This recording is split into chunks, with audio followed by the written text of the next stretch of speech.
Welcome to our channel. Today we how to connect Keap to Google Calendar for smarter lead reminders, beginner guide step by step clearly. To connect Keap to Google Calendar for smarter lead reminders, start by logging into your Keap account. Navigate to the settings section of your Keap dashboard. Look for the integrations option in the menu. Click on integrations to open the integrations page. Find Google Calendar in the list of available integrations. Click the Connect button next to Google Calendar.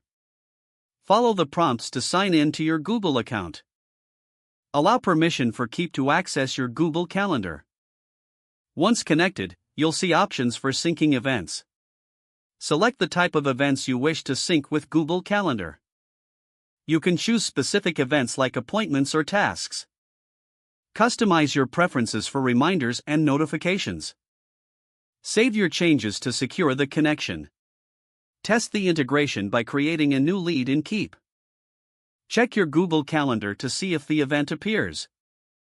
Adjust any settings as necessary to optimize your reminders.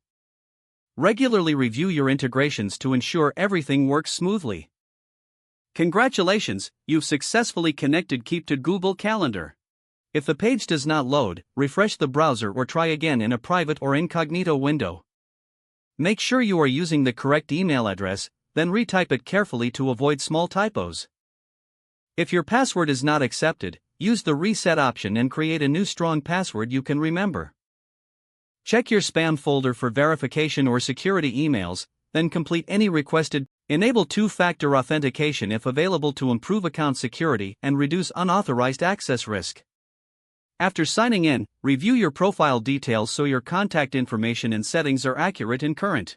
If you see an error message, note it down and try again after restarting your device and internet connection.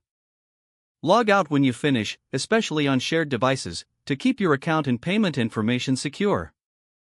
If the page does not load, refresh the browser or try again in a private or incognito window. Make sure you are using the correct email address, then retype it carefully to avoid small typos. Don't forget to like this video and subscribe to our channel for more step-by-step tech guides.